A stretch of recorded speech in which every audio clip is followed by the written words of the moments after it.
할렐루야. 주 안에서 여러분을 환영합니다. 오늘 하나님의 큰 은혜가 저와 여러분 가운데 있기 원합니다. 저는 오늘 말씀 제목을 아멘 하는 사람들이란 제목으로 은혜 나누고자 합니다. 구소련은 한때 철의 장막을 치고 사회주의 공산국가들이 항상 하는 것들이 기독교인들에 대한 박해인데, 기독교를 정말 박해할 때에 기독교인들이 잡히면 영하 60도나 되는 시베리아로 추방을 하는, 혹은 그렇게 하지 않을 경우는 처형해버리는 그런 일들을 자행했습니다. 어느 날 한 병사가 기독교인들이 예배드리는 초소에 급습해서 총을 겨누고 누구든지 이 중에서 예수를 믿지 않겠다고 하면 살려주겠다, 지금 즉시 밖으로 뛰쳐나가라 라고 그렇게 말했습니다. 당시 17명이 예배를 드리고 있는데 그 중에 16명이 급히 밖으로 예수를 믿지 않겠다고 하면서 뛰쳐나가더라는 것입니다. 그들이 한참이나 사라진 이후에 남아있는 한 사람에게 문을 걸어 잠그라고 말하면서, 내가 왜 그렇게 했냐면 모인 무리들 중에 가짜가 있을까봐 그렇게 말했다. 나도 그리스도인입니다. 우리 같이 예배 드립시다. 이런 일화가 소개된 것을 보았습니다. 나도 예배 드리고 싶어서 왔는데 가짜가 있으면 어떡하겠는가라는 그런 말이 진짜 기독교인들의 본심을 두드리는 것 같습니다. 뜨뜻미지근한 그런 신앙들은요, 언제 표시가 나냐? 평소에 표시가 나지 않는 거죠. 환난할 때에 표시가 난다는 거예요. 인생의 고난이 닥치고 삶의 문제를 만났을 때에 진짜냐 가짜냐가 드러난다는 거예요. 할렐루야. 보다 보니까요, 그러다 보니까 미지근한 신앙은 예배를 드릴 때, 혹은 삶의 고난이 닥쳤을 때, 질병 가운데 허덕일 때에, 그리고 누군가를 도와줄 때, 또 우리 성도들이니까요, 하나님 앞에서 간절한 마음과 정성을 다해서 예물을 드릴 때에 진짜냐 가짜냐가 드러난다는 것이죠. 근데 예수님께서 기막힌 말씀을 한번 하신 적이 있는데, 마태복음 13장 29절에 보면 이렇게 표현했어요. 이런 상황 속에 있는 어떤 사람들 보고 하는 말이죠. 주인이 이르되 가만두라. 가라지를 뽑다가 곡식까지 뽑을까 염려하노라. 둘 다 추수 때까지 함께 자라게 두라. 추수할 때에 내가 추수꾼들에게 말하기를, 가라지는 먼저 거두 불사르게 단으로 묶고 곡식은 모아 내 곡간에 넣으리라. 이렇게 말씀했습니다. 평소는 똑같아 보이는데 마지막 때 추수를 할 때는 확실하게 구분이 된다는 거죠. 저도 초등학교 2학년, 3학년 때까지 약간 농사 짓는 시골에 살아보았습니다만은 저는 절대로 구별을 못합니다. 그런데요, 마지막 때는요, 누구든지 구별할 수 있어요. 뭐가요? 무엇이 알곡이고 무엇이 가라지인지를 확실히 볼 수 있습니다. 사랑하는 성도 여러분, 비록 지금이 추수 때는 아니지만 누구도 함부로 지금 추수 때가 아니라고 말하기 쉽지 않은 그런 시대를 살고 있습니다. 왜요? 이미 우리에게 환난이 닥쳤고 근심스러운 일들이 쌓여가고 있고, 세상은 첫째 기근과 지진과 다양한 문제들이 발생하고 있는 이러한 때에 누가 감히 지금이 마지막 때라고 말하지 않을 수가 있겠습니까?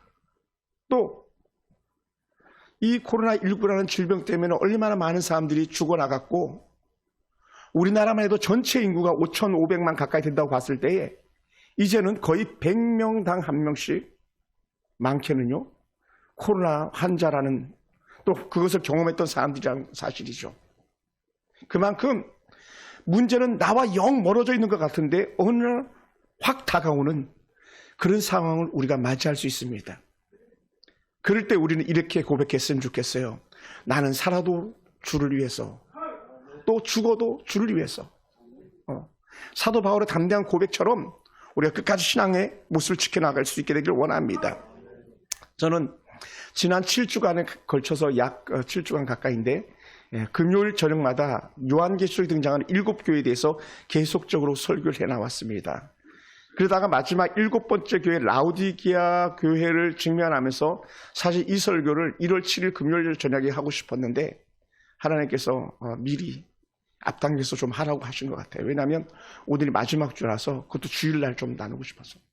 혹 기회가 된다면 요한계시록 7개 교회 갔다가 주일 낮 예배 때 좀 더 다 나눴으면 좋겠다 그런 마음이 간절한데 그 중에 첫 번째 라우디게아 교회를 한번 여러분과 나누고 싶었습니다. 사람들도요 이렇게 살펴보면 어떤 사람들은 칭찬만 듣는 그런 사람들이 있습니다. 칭찬만 듣는 사람들.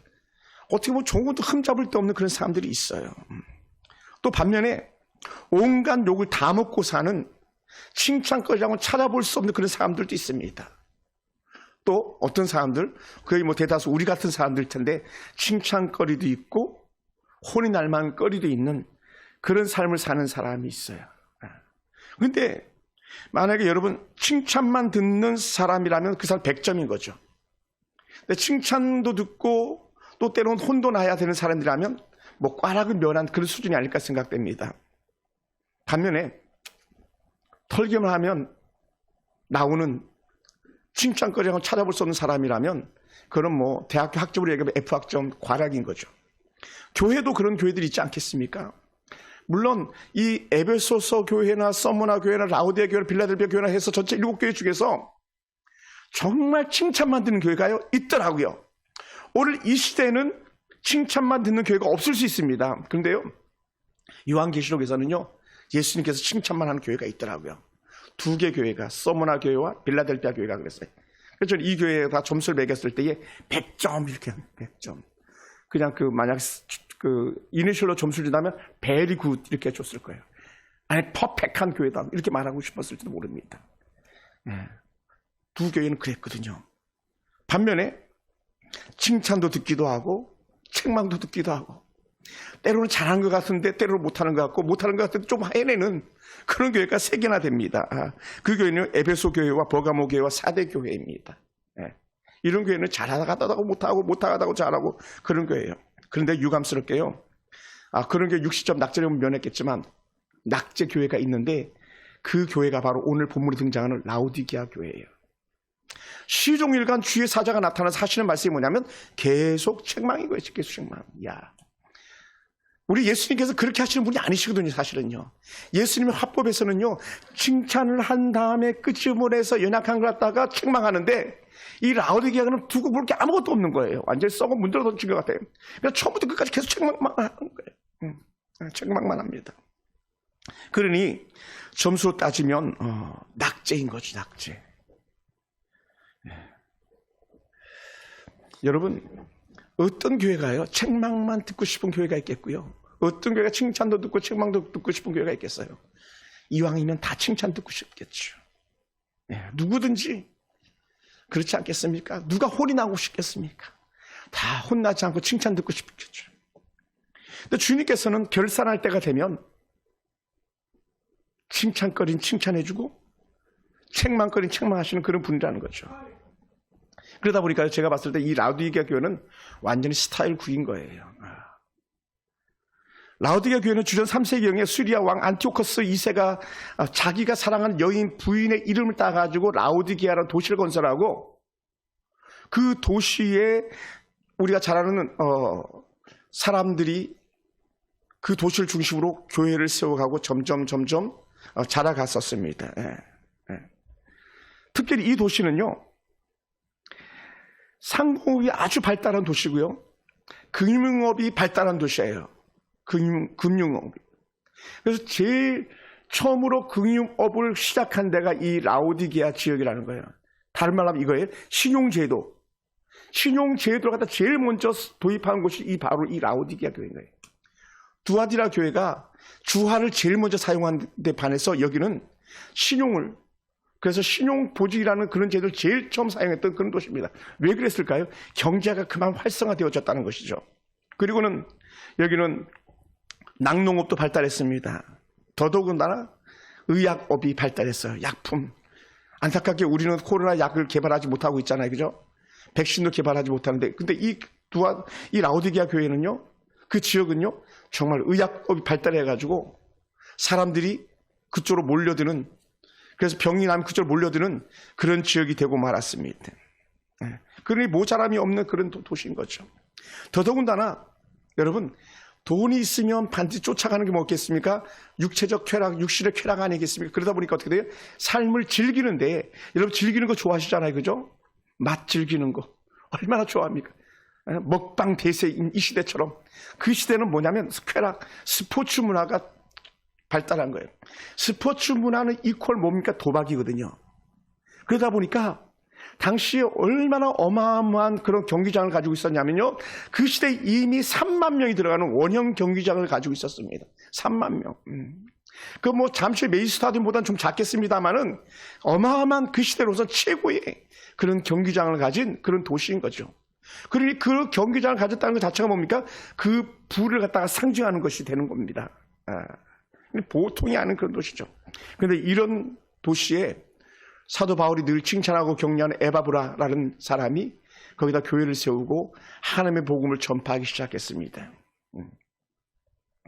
그리고는 오늘 우리가 읽은 본문에 보면 부자 도시 라오디게아에 주의 사자가 나타나서 처음부터 내가 누군지를 드러내는데, 우리 주의 사자는 이런 분이셨습니다. 우리 예수님에 대한 표현인데 3장 14절 보면 라오디게아 교회의 사자에게 편지하기를 아멘이시오, 충성되고 참된 증인이시오, 하나님의 창조의 근본이신 이가 이르시되, 이렇게 표현합니다. 뭐라고요? 아멘, 충성되고 참된 증인, 그리고 창조주, 창조의 근본 되신 이라고 표현하는 거예요. 이분 누구냐? 예수님이죠. 예수님 그런 분입니다. 그래서 예수님의 아멘은요, 어떤 것을 나타나냐면 예수님은 진실하다는 거예요. 거짓이 없다. 진실하다. 여러분 아멘 하잖아요. 그것은 뭡니까? 거짓이 없다. 진실하다. 또 그것이 온전히 이루어지길 바란다라는 그런 거룩한 열망이 숨어 있는 거예요. 그게 아멘이에요. 아멘. 그래서 진실하다. 또 둘째, 예수님은 어떤 모습? 충성스러운 예수님이라는 거예요. 충성. 할렐루야. 여러분 스스로 한번 돌아보시기가 바랍니다. 나는 얼마나 충성스러운 일꾼인가. 예수님은 충성스러운 예수님입니다. 그래서 예수님의 충성은 뭡니까? 아버지 하나님께 말씀하시기만 하면 언제든지 절대 아멘이에요. 할렐루야. 절대 아멘. 아멘, 아멘, 아멘 하시고 예수님께서 그렇게 말씀하시는 거예요. 그리고는 그 아멘이 어디까지 순종으로 나아가냐면요, 결국 십자가의 죽으심의 자리까지 절대 순종하면서 나아가시는 거예요. 그리고는 또한 주님께서 이 세상 삼라만사 모든 만물을 창조하신 그런 주님이라고 이렇게 선언하면서 이 라오디게아 교회에 나타나셨습니다. 사랑하는 성도 여러분, 아멘 예수님은요, 말씀으로 언제든지 다 이루셨습니다. 천지 만물이 말씀으로 이루어지는 것처럼 십자가에서 마지막 죽어가실 때 가상칠언 7마디 중에서 제일 마지막 말씀이 뭐였습니까? 아멘. 역시 성경 박사 우리 김기수 사님 박수 한번 할까요? 다 이루었다. 좀 쉽죠, 그죠? 다 짧아요, 그 부분은요. 내가 목마르다, 뭐 이런 말들도 있는데 다 이뤘다. 그리고는 운명하시다 나오거든요. 다 이루신. 다른 말로 하면요, 예수님의 약속은 아멘으로 다 이루어지는 거예요. 다 이루어져요. 또 예수님은 모르긴 해도요, 언제일지 모르지만 천상에서도 다시 아버지 하나님께서 가라고 하시면 재림주로 이 땅에 오실 거라는 거예요. 그때 아멘, 내가 땅으로 다시 돌아가겠습니다. 그때 심판주로 오시는 거죠. 처음에 올 때는 구원주로 오셨지만 두 번째는 심판주로 오시는데 그때 아멘하고 우리 가운데 달려올 줄로 믿습니다. 할렐루야. 그런 날이 속히 왔으면 좋겠습니다. 그리고는 예수님께서 처음 아멘은 가장 낮은 곳에서 임하셨고, 두 번째 아멘은 다른 말로 천상에서 오실 때는요, 가장 화려하고 가장 값진 모습으로 오시는 거죠. 진정한 왕으로 이 땅에 우리를 데리러 오실 줄로 믿습니다. 할렐루야. 예수님의 아멘은요, 그러다 보니까 이런 게 있더라고요. 그 예수님의 아멘 속에는 영광이 숨어 있습니다. 죽으심 이후에 부활이 숨어 있었습니다. 죽음은 고난인데 고난에 아멘 했더니 얘야, 고난이 아멘 죽음으로 끝나는 게 아니야, 다시 부활이 있어 하면서 하나님께서 그를 죽은 자 가운데서 다시 살려내셨고, 그가 아버지 하나님의 자녀이심을 다시 만천에 드리는 은혜 역사가 있었던 것이죠. 그리고는 부활만 예비된 줄 알았더니 다시 올라가시는 승천이 그에게 숨어 있었던 거고, 더 뭐 말하고 있습니까? 마지막 승천하시면서 얘들아 내가 이렇게 올라가는 것을 본 모습 그대로 내가 다시 올게라고 하는 재림주로 아멘하고 오실 그날이 속히 이를 줄로 믿습니다. 할렐루야. 그래서 예수님은 어떤 삶을 살았냐, 제가 정리해 본다면 이렇게 말하고 싶었어요. 아하, 예수님은 아멘의 삶을 따라서 은혜 누리다가 아멘의 삶에 따라서 마지막 승천하신 분이구나, 이렇게 여겨졌어요. 예. 여러분의 삶을 갖다 한번 정의해 보십시오. 여러분 뭐라고 여러분 삶을 정의하겠습니까? 저는 예수님의 삶을 그렇게 보고 싶었어요. 그리고는 이런 예수님에 대해서 사도 바울이 이렇게 말씀했어요. 사도 바울의 아멘에서 뭐라고 했냐면, 우리 한번 찾아볼까요? 고린도후서 1장 20절입니다. 고린도후서 1장 20절.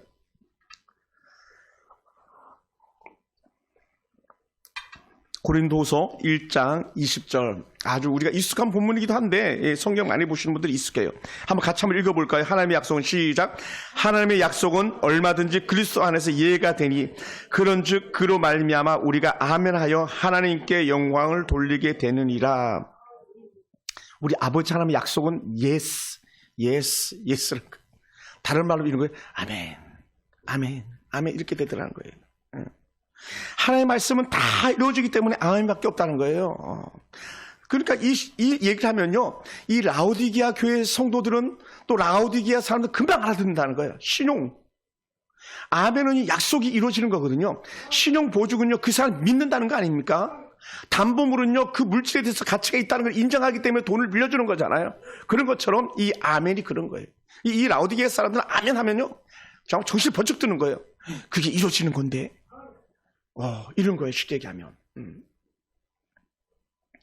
그래서 제가 볼 때 아멘을 가장 잘 사용하셨던 분이 바로 예수님이시다. 예수님은요, 친히 아멘, 아멘이라는 두 번 아멘을 자주 사용하셨어요. 아멘, 아멘.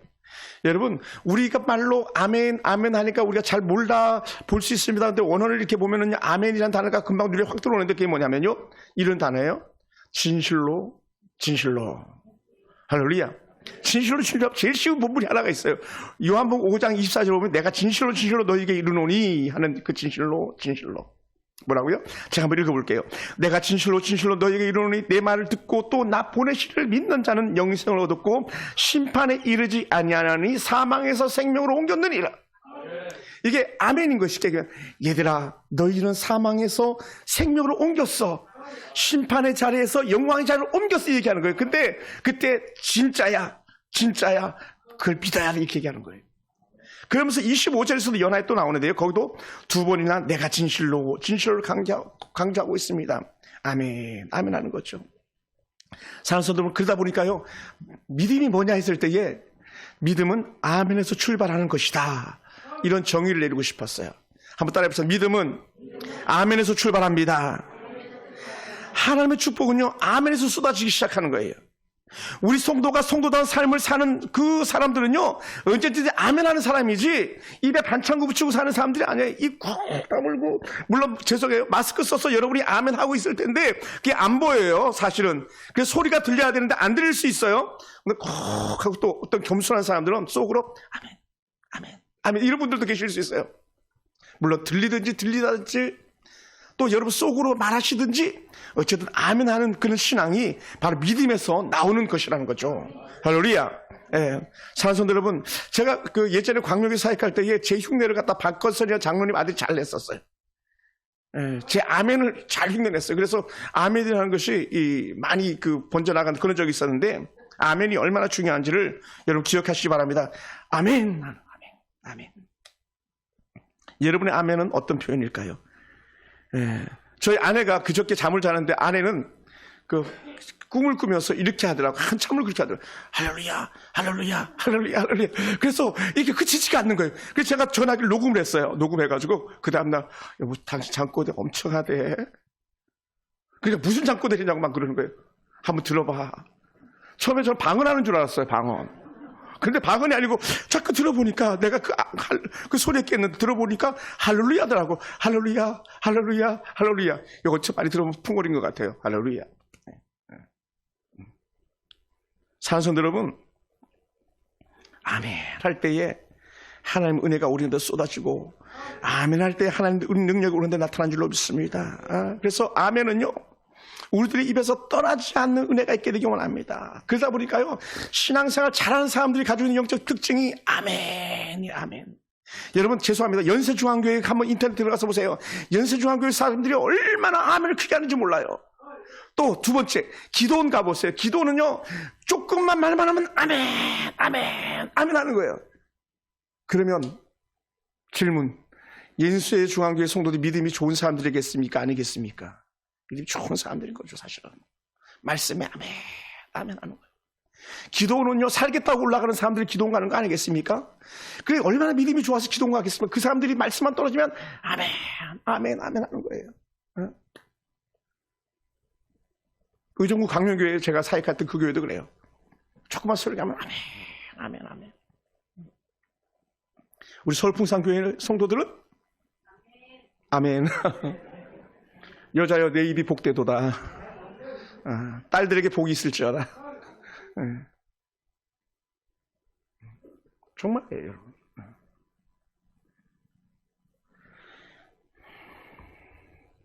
아멘은요, 내가 하나님의 말씀을 믿고 따르겠다, 이런 고백이거든요. 그래서 우리가 아멘을 잘할 때 영적인 눈이 열리고, 아멘을 잘 때 육적인 눈이 열리는 거예요. 우리가 아멘을 잘해야 우리 영혼이 평안하고, 여러분의 가정이 평안하고, 주의 교회가 평안한 거예요. 여러분이 아멘할 때 믿음이 잘하고, 아멘할 때 사명 감당까지 나아갈 수 있는 줄 믿습니다.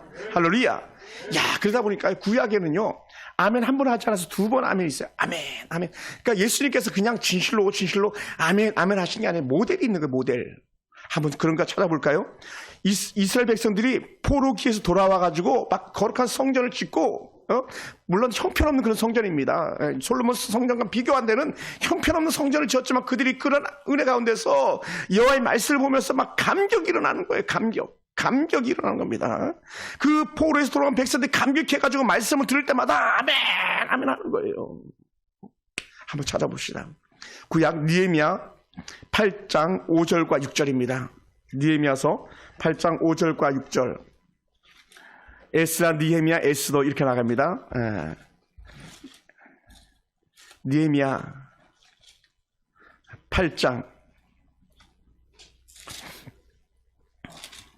좋은 지도자가 되기를 원하는 분들이 계시다면 느헤미야서를 반복적으로 많이 읽어보시기 바랍니다. 지혜가 샘솟습니다. 느헤미야 8장 5절과 6절입니다. 우리 같이 한번 읽어볼까요? 다 같이 5절 시작. 에스라가 모든 백성 위에 서서 그들 목전에 책을 펴니 책을 펼 때에 모든 백성이 일어서니라. 에스라가 위대하신 하나님 여호와를 송축하매 모든 백성이 손을 들고 아멘 아멘 하고 응답하고 몸을 굽혀 얼굴을 땅에 대고 여호와께 경배하니라. 오늘 아침에도 제가 버스 차량 운행하면서 어느 교회 신앙 예배를 잠깐 듣게 듣는데, 우리 다 같이 일어나서 성경 봉독을 하겠습니다 하니까 성도들이 다 이렇게 일어나더라고요. 그리고 이제 담임 목사님, 사회장이 이렇게 성경을 읽더라고요. 사실 우리는 너무 편의주의적으로 가고 있는지도 몰라요. 성경 읽을 때 파워포인트 다 띄워줘요.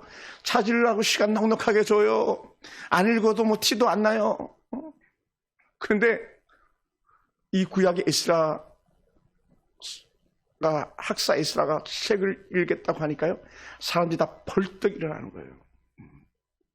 근데 이분들이 아침부터 저녁까지 책을 읽는데 다 일어서서 하나님의 말씀인 줄 알고 그렇게 듣고 하나님의 말씀으로 믿고 아멘 아멘 하는데, 그들이 두 번이나 아멘 하면서 어떻게 돼요? 아멘 아멘 하고는 어떻게 했다 그랬습니까? 하반부에 보니까 그들의 삶의 모습이 드러나는데, 백성이 손을 들고 아멘 아멘 하고 응답하고 몸을 굽혀서 얼굴을 땅에 대고 여호와께 경배했다는 거예요. 왜요? 이 말씀이 이루어질 것을 믿고 그렇게 또한 살기로 다짐하는 것이 아멘이었거든요. 사랑하는 성도 여러분, 아멘이요, 결국 그러다 보니까 우리를 살리는 것이고 아멘이 우리의 살 길을 여는 것인 줄 믿으시기 바랍니다. 그래서 우리도 아멘 합시다. 할렐루야. 예전에 제가 사역할 때 2003년도에 만났던 가정인데, 정항영이라는 집사님이 계세요. 안수사님이신데, 이분이 보통 분이 아니세요. 키는 조만해요. 우리 남궁희 안수사님보다 좀 더 작을지도 몰라요. 조만해요. 근데 제가 대신방을 갔는데 설교를 다 하고 나서 예배를 이제 마칠 즈음에 제가 2003년도니까 큰 교회 첫 부임하던 해가 2003년도고 대신방은 제가 평생 그런 신방 처음 해보는 건데 이 집사님 갑자기 일어나가지고 뻘떡 일어나가지고요 소파 위로 올라가시는 거예요. 그리고 거기다 무릎을 꿇는 거예요. 무릎을 꿇고 목사님 기도해 주세요. 야, 여러분 웬만하면 그냥 그 자리에서 일어나가지고 그 자리에 그냥 무릎 꿇을 수도 있잖아요. 소파 위로 올라가가지고 무릎을 꿇고 거기서 안수를 받는데 왜 그러냐 했더니 목사님 얼마나 목사님 많은 가정을 실망하고 힘이 드셨겠습니까 하면서 일부러 높이를 맞춰드리기 위해서 소파 위로 올라가고 손 대기가 편하게 하기 위해서 소파 위에 올라가고 기도할 때마다 아멘 아멘 하시는 거예요. 그리고 이 집사님이 가지고 있는 특징이 뭐냐면 예배를 드리면 그러니까 회중 예배 이런 예배죠. 예배를 드리면 이분은 꼭 아멘을 한 번 안 해요. 아멘 아멘 이거예요. 아마 우리 광명의 예전의 성도들은 아실 거예요. 아멘 아멘. 그것도 늘 앞자리 앉지 뒷자리 안 앉습니다. 앞자리 앉아가지고 아멘 아멘 아멘 아멘 아멘 아멘. 그래가지고 광명의 몇몇 사람들이 그 집사람의 아멘 아멘 때문에 한 사람 두 사람 세 사람 아멘 아멘 두 번 아멘이 늘어나기 시작하더라고요. 근데 알고 봤더니 그게요 성경적이었던 거예요. 어디? 에스라서에 또 느헤미야서에 또 오늘 예수님께서 말씀하신 요한복음 같은 경우에 있는 그대로 내가 진실로 내게 이르노니 할렐루야. 사실 저도 여러분처럼 몰랐어요. 자 신대원 가가지고 내가 진실로 내게 이르노니가 아멘 아멘 이건 줄 알았어요. 그러니까 여러분 모르는 거 당연해요. 오늘부터는요 아셨으니까 말씀이 떨어지면 아멘 하는 거예요. 여러분에게 생명의 말씀이 들어가면 아멘 하시는 거예요. 예. 축복이 들어가면 아멘 하시는 거예요. 할렐루야가 나오면 아멘 하시는 거예요. 그것이 여러분 가운데 이루어지거든요. 또 2004년도에 제가 사역할 때 김연옥이라는 집사님이 계셨는데 그 집사님은 남편이 큰 기업을 하시는 그런 가정에 있었어요. 양주에 사시는 분이었는데 이 김연옥이라는 분이 집사님 시절에 담임 목사님과 함께 신방을 가는데 가는 데마다 목사님 말씀이 떨어질 때마다 아멘 아멘 아멘 하더라는 거예요. 그리고 그해 그가 대박이 났는데 어떤 대박이 났냐, 남편이 기업을 열어가는데 하나님께 기가 막히게 열어가는 거예요. 특허를 내는데 특허가 되어가지고 큰 기업을 경영하는 그 축복자가 됐다는 거예요. 이분이 얼마나 은혜가 넘쳤으면 지금 아마 김연옥 권사님이 사역자가 됐다는 그런 얘기도 제가 이렇게 들은 것 같습니다. 자, 그 남편의 기업을 제가 직접 신방을 가보기도 했었거든요. 뭐라고요? 아멘, 아멘, 아멘. 그때 제가 이 얘기를 어떻게 하냐면 당시에 함께 사역했던 우리 현옥수라는 권사님께서 그러는 거예요.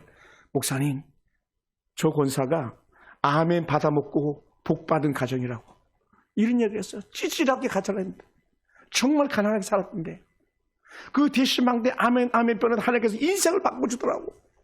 근데 그것이 자기 말이 아니고 권사님 말씀만이 아니고 본인이 그것이 고백을 하더라는 거예요. 그렇게 되더라는 거예요. 할렐루야. 여러분, 악한 질병에 놓여 있는 이가 있습니까? 사업이 안 되는 이가 있습니까? 정말 하나님의 삶과 멀어진 삶이 있습니까? 하나님의 말씀이 떨어질 때마다 아멘 하시는 은혜가 있기 원합니다. 여러분 삶의 역사가 달라질 것이고요, 악한 질병이 떠나가는 역사가 일어날 줄 믿습니다. 이게 하나님 살아계신다는 역적 증거이거든요. 근데 라오디게아 교회가 문제가 생겼어요. 어떤 문제냐, 3장 15절부터 16절 보면요, 그들의 책망거리가 나오는데 내가 너 너무 잘 알아. 너는 어떻게 차갑지도 않고 뜨겁지도 않니? 너 차갑든지 뜨겁든지 좀 해봐. 그렇게 할 수 없겠어라고 얘기해요. 내가 이같이 미지근하여 뜨겁지도 않냐고 차지도 아니하니 내 입에서 너를 토하여 버리리라. 입에서 토해 버리겠다는 거예요. 이게 라오디게아 교회 하는 말씀입니다. 라오디게아 교회는 그러다 보니까 뭐 하고 싶은 교회냐면요, 입에 넣었다가 토하고 싶은 거예요. 입에 들어오면 토하고 싶은 교회라는 거예요. 여러분, 어떤 사람, 그런 사람 있지 않습니까? 여러분, 많은 사람들 만나면 괜히 고개 돌리고 싶은 사람 있잖아요. 눈 맞추기 싫어가지고, 말 섞기 싫어가지고 돌아가는 사람들도 있잖아요. 저도 그런 사람들 경험해 본 적이 있었거든요. 근데 오늘 라오디게아 교회가 예수님께서 보시기에 정말 물 한 모금 먹으려고 했더니 뜨뜨미지근해서 도대체 먹을 수가 없는 그런 교회였더라는 것이죠. 그러니 정말 이 교회 성도들은요, 불쌍한 그런 신앙생활 하는 사람들이죠. 신앙이 차든지 뜨겁든지 해야 되는데 차지도 않고 뜨겁지도 않고 미지근해가지고 이것도 아니고 저것도 아니고 이걸 갖다가 뭐라고 말하냐면요, 회색 분자 아시죠? 이쪽 편도 아니고 저쪽 편도 아니고 중간지대에 서 있는 사람들, 그걸 갖다가 회색 지대라고 말하는데, 회색 지대, 회색 분자. 네. 여러분 기억하세요. 우리의 신앙은요, 중간지대가 없어요. 이것도 아니고 저것도 아닌 게 없어요. 여러분, 정치도 나는 뭐 이것도 아니고 저것도 아니고, 이건요 생각이 없는 거예요. 좌든 우든 자기가 한 손을 가질 수밖에 없는 게 우리의 기본적인 정치적 성향이 우리에게 주신 하나님의 일반 은총이거든요. 근데 오늘 우리는 신앙의 중간지대에 서가지고 이것도 아니고 저것도 아니고 온 것도 아니고 간 것도 아니고, 이게 우리 삶에 있는 순간에 우리는요 부끄러운 그리스도인으로 살아가는 거죠. 왜 이런 말씀을 우리 주께서 하셨냐면, 당시 예수님께서 찾는 라오디게아 교회 북쪽으로 약 11km 떨어진 곳에 히에볼리라는 언덕에서 섭씨 90도나 되는 펄펄 끓는 그런 온천이 있는데, 그 온천수를 약 11km나 되는 거리에다가 관을 묻어가지고 끌어오는 거예요. 사실 대단한 거죠. 11km. 11km면 여기서 거의 뭐 청와대 정도는 되지 않을까 생각되네요. 근데 거기까지 물을 끌어오는데, 오다 보니까 어떻게 온천수가 식어버리는 거예요. 올 때 시작점은 아주 뜨겁고 펄펄 끓었는데, 이제 도착해서 콕을 열어보니까 물이 미지근한 거예요. 여러분, 온천수가 미지근해야 되겠습니까? 그러니까 쓸모없는 물이 되고 만 거예요. 또 반대로 이들이 차갑지도 않다는 그런 단어를 왜 할 수밖에 없었냐면요, 당시 이 라오디게아 동쪽에 높은 산이 있습니다. 무려 2440m나 되는 그 산이 있는데, 그 산에서 이 시원한 물을 끌어오는데, 여시원이 관으로 끌어옵니다. 근데 끌어와서 보니까요, 출발할 때는 막 손이 시려울 정도로, 여러분 그 경험해 보죠. 설악산 인데 가면 정말 발을 한여름도 못 넣잖아요. 차가워서. 그래서 수영을 못 하잖아요. 얼른 나와야 되잖아요. 그만큼 이곳에서 물을 끌어오는데 너무 차가운 물을 끌어왔지만, 도착해 보니까요 조금 더 시원하지 않는 미직지근한 물이 되고 말더라는 거죠. 이 라오디게아 성도들은요, 오늘 예수님께서 이놈들아 너희들이 차든지 뜨겁든지 해야 되지 않겠어, 이 말을요 금방 알아듣는 거예요. 왜냐하면 자기들이 물을 쓸 때에 미지근한 물을 갖다 보거든요. 그러니까 다시 데워서 써야 되고 다시 얼려서 써야 되고 하는 그런 상황인데, 지금 자신들 신앙이 그래서 아무짝에 쓸모없는 그런 성도라는 것을 그렇게 예수님께서 책망하고 있는 것입니다. 사랑하는 성도 여러분, 먹는 물도 그런데 온천물도 그런데 하물며 하나님의 사람들이 미지근했어야 되겠습니까? 여러분, 지나온 1년을 한번 결산해 보시기 바랍니다. 얼마나 많이 숨어서 미지근한 삶 속에 그렇게 살았습니까? 얼마나 사람들이 눈치 못 채는 줄 알고 숨어가지고 예수쟁이면서 예수쟁이 아닌 것처럼 행세했던 날들이 얼마나 많았습니까? 하나님의 은혜라고 와서 예배드릴 때 뜨거워가지고 펄펄 끓다가 세상에 나가서 3일은 견딥니다. 4일째는 좀 그렇습니다. 5일째는 식어버리고 6일째는 아주 그냥 누구도 입에 댈 수 없는 그런 미지근한 물이 된 그런 신자로 금요일, 토요일을 살다가 주일날 다시 돌아오는 거 아니었는지 한번 좀 살펴보시기 바랍니다. 불꽃 같은 눈동자를 보고 계시는 주님이라 했는데, 우리 하나님이 있겠어? 무슨 불꽃 같은 눈동자야? 무슨 하나님을 너무 무시해가지고 숨어가지고 온갖 세상 쾌락을 다 즐기다가 오신 그런 연약한 이들이 계시다면요, 아버지 앞에서 통회하고 자복하고 회개하는 심령이 여러분한테 일어나길 주님을 축원합니다. 미지근한 신앙은요, 시험 들기 좋은 신앙입니다. 미생물 박테리아들은요, 미지근하면요 훨씬 더 빨리 번성하지 않습니까? 사단은요 꼭 요 미지근한 그런 성도들 가지고 교회를 박살냅니다. 가정을 깹니다. 시대를 어지럽히는 겁니다. 여러분, 간첩은요 많지 않아요. 간첩은 많지 않은데 그 간첩 한 사람이 가지고 있는 악한 위력은요 대단한 거거든요. 오늘 여러분 한 사람의 신앙이 미지근하면요 교회의 방향이 막 흔들릴 수 있습니다. 작은 배의 키 하나가 배의 방향을 결정하는 것처럼 미지근한 사람들이 잘못된 길로 이끌어갈 수 있습니다. 그래서 여러분은 바른 길, 바른 뜻대로 살게 하기 위해서 여러분 모두가 다 뜨거운 신앙으로, 불같은 신앙으로 그렇게 살아나는 성도가 되길 주님으로 축원합니다. 2021년에는요, 여러분이 믿을지어라 신앙으로 살았다면 2022년 새해 새 역사 속에서는요, 정말 하나님다운 사람, 예수쟁이라는 말에 걸맞는 삶을 살아내는 그런 성도의 삶을 우리가 살아가야 되지 않겠습니까? 저는 여러분들이 그런 삶을 다시 살게 되기 원합니다. 그래서 사랑하는 성도 여러분, 정말 무사 안일주의는 아무것도 해낼 수 없습니다. 라오디게아 교회가 그런 무사 안일주의였었습니다. 라오디게아 교회는 양다리를 걸치는 사람들이었었습니다. 그런데 예수님께서는 단언하셨습니다. 한 사람의 두 주인을 섬길 수가 없었던 것처럼, 야, 신앙은 차갑든지 뜨겁든지 해야지 너 그게 뭐니 말해서 하는 것처럼 이제는 우리가 그렇게 살아서는 안 되겠다라는 거예요. 자신의 책임을 다할 수 있는 전심전력이라는 단어가 우리 삶에 맞는 그런 신앙꾼이 되기를 주님으로 축원합니다. 그러다 보니까요, 우리는 하나님 제일주의, 하나님 우선주의인데 라오디게아 교회 성도들은 하나님을 점점 밀어내버리고 마는 거죠. 밀어내고 말아요. 첫사랑을 잃어버린 그런 교회가 있는 것처럼 라오디게아는 뭐 첫사랑 온데간데 없어져 버리고 마는 거죠. 성령 하나님의 음성을 듣고 성령의 뜻에 따라 살아야 되는데 육신의 안락과 육신의 쾌락만 쫓다가 보니까 어떻게 돼요? 자기가 어디 있는지도 모르는 거예요. 그러다 보니까 여러분, 그런 사람은요 거의 죽은 사람과 같은 거예요. 은혜를 다 빼앗긴 불 꺼진 신앙이 되고 만 사람 되기 십상입니다. 그것을 성경은 이렇게 표현합니다. 너는 살아있는 것 같지만 죽은 자구나. 이름은 있지만 죽은 자다. 여러분, 그래서 신앙생활도요, 우리가 점검이 필요해요. 점검. 나는 지금 어디쯤에 있는가? 나는 지금 뜨거움을 가지고 있는가? 차가움을 가지고 있는가?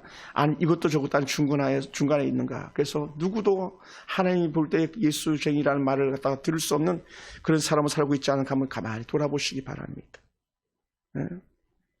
하나님께서 주신 영적 직분들이 얼마나 소중합니까? 세례받은 그 영적 감격과 은혜 속에서 여러분이 받은 은혜의 직분들이 얼마나 소중합니까? 직분 받을 때는 화려하고 거창했습니다마는 직분을 받고 난 이후에는 책임을 다하지 않는다면 얼마나 부끄럽다고 하나님께서 여기시겠습니까? 저 역시 마찬가지입니다. 목사 안수 받을 때는, 처음 세례 받을 때는 엉엉 울면서 복음에 감격했는데 시간이 지날수록 또 더 지날수록 전혀 맛을 내지 못하는 소금처럼 제가 사역한다면 우리 주님께서 저를 기뻐할 수 있겠습니까?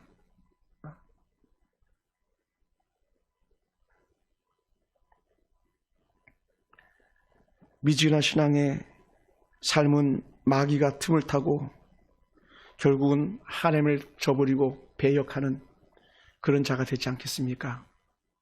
누가 도망간 16명 중에 내가 속해 있다라고 자신이 말할 수 있는 사람이 누가 있겠습니까? 누가 그렇게 자신 있게 말할 수 있겠어요?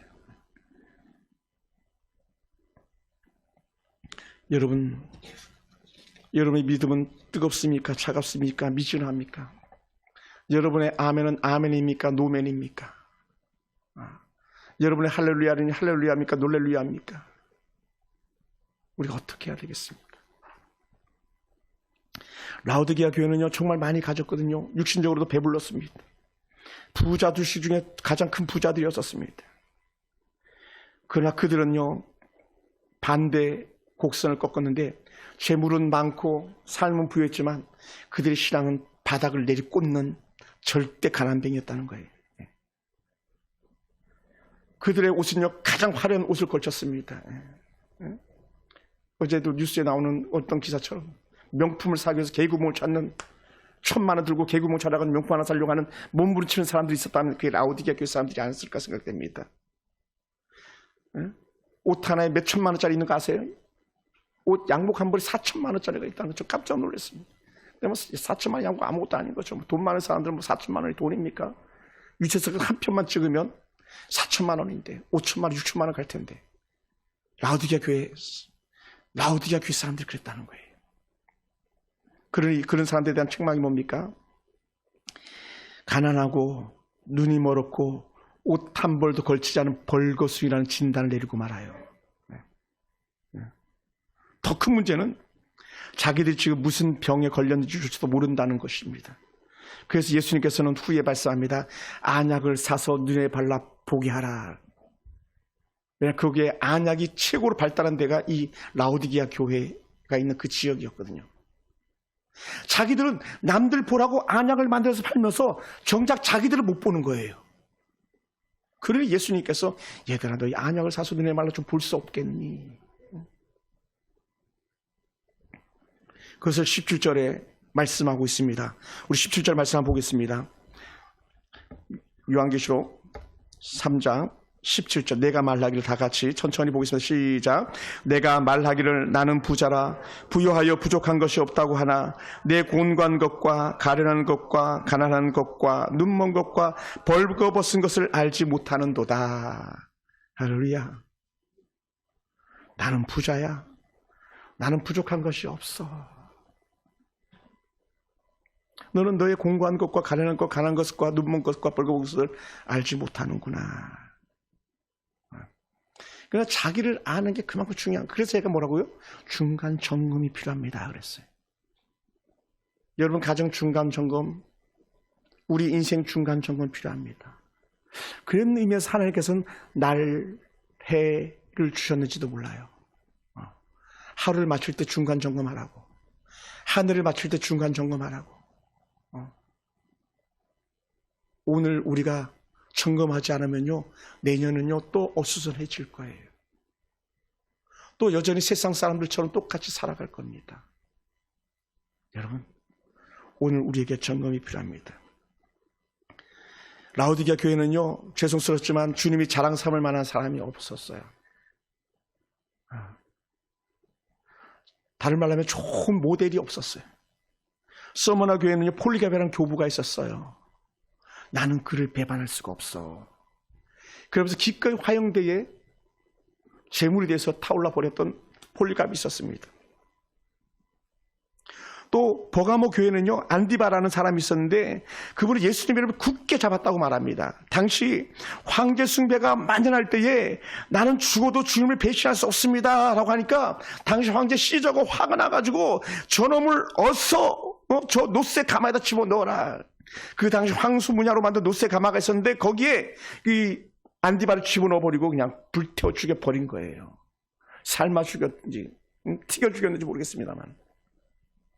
그러니 그 버가모 교회가 믿음의 사람이 있었다. 모델이 있었다. 또 좀 더 보면 두아디라 교회는요, 루디아라는 평범한 여집사님이 계셨어요. 두아디라 교회는요. 오늘 저와 여러분 같은 평범한 사람인데 그 사람은 생명을 다해서 주의 교회와 주의 나라를 힘썼던 사람입니다. 모델이 있었어요. 그래서 사도행전에 자주 등장하는 사람인데 자주장사 루디아라고 하는 이 사람이었었어요. 예? 사도 바울이 기도처를 찾을 때 자주장사 루디아가 자기 집을 내주고 그곳에서 교회가 시작됐었습니다. 이것이 사도행전 16장 14절에 이르는 말씀이었거든요. 바울이 전하는 복음을 듣고 전까지 세례받고 이제 우리 예수님 안에서 살자 하면서 빌립보와 두아디라 두 곳에다가 하나님의 교회를 세운 사람이 바로 이 자주장사 루디아예요. 저는 그런 면에서 그럼 우리 서울풍산교회는 어떤가 이렇게 생각해 봤어요. 저는 제가 담임 목사로서 그나마도 약간 안위받고 위로받을 수 있는 게 뭐냐면 오늘 역전의 용사들 서울풍산교회 지금까지 자리 지킨 사람이 오늘 자주장사 루디아와 같은 사람 되기 원하고요. 오늘 여러분들이 정말 그 안디바 같은 사람 되기 원하고 정말 오늘 우리가 다시 폴리갑 같은 그런 사람으로 믿음 자주 지킬 수 있게 되기 원합니다. 그리고 저는 여러분의 사역을 갖다 폄하하고 싶지 않습니다. 우리 사랑하는 귀한 여봉이 하두리 비롯해서 우리 권사님 집사님들이 지금까지 흔적은 없는 것 같지만 우리 김장수 사님이 흔적은 없는 것 같지만 우리 민병철 사 힘들고 어려운 상황도 있지만 그럼에도 불구하고 폴리갑처럼 신앙생활을 하려고 노력했고요. 안디바처럼 그렇게 믿음을 살려고 노력했고요. 표시는 안 나지만 두아디라의 자주장사 루디아처럼 주의 전을 위해서 살겠다고 고백하는 신앙의 뜨거운 열정이 이런 새벽에 와서 눈물 뿌리는 기도, 남들 다시는 토요일 와가지고 성전을 돌보는 그 은혜, 남들 손에 물적시 싫어해가지고 교회를 떠나는데 주방을 관리했던 우리 김효수 권사 같은 아름다운 은혜 사람들이 여전히 남아있는 한 사람 또 다른 루디아가 아닌가 생각되는 거예요. 그러니까 교회가 지금까지 버텨낸 거 아니겠습니까? 비록 우리가 퍼펙트한 100점 못 받아도 꽈라기 F가 나와서 안 되지 않겠습니까? 60점 교회라면 조금씩 지늘고 해가지고 하나님 기뻐하는 교회, 지금은 형편없는 것 같이 보이지만 우리도 서머나 교회 반열에 이르기 원하고요. 우리도 빌라델비아라는 교회의 반열을 이룰 수 있는 그런 멋진 교회가 우리 교회가 되길 원합니다. 사랑하는 성도 여러분, 오늘 주님 찾으실 모델이 누구입니까? 누가 아멘으로 순종하다가 예수님 택하심을 받으시겠습니까? 누가 아멘으로 신앙을 고백하다가 믿음의 모델이 되시겠습니까? 누가 아멘으로 섬기다가 주님과 동행하는 복을 누리시겠습니까? 오늘 우리의 벌거벗은 신앙에서 예수님의 피로 정결한 신앙, 부끄럽지 않은 신앙으로 살겠다고 고백할 사람이 누구입니까? 저는 그렇게 살다가 주님 만나고 싶습니다. 수치와 조롱은 오늘로 끝내고 사람 딸이 찬양했던 것처럼, 여러분이 함께 찬양했던 것처럼 주와 동행하여 행복을 누리는 그런 멋진 교회 성도들이 바로 저와 여러분 되기를 주의 이름으로 축원합니다. 기도하겠습니다.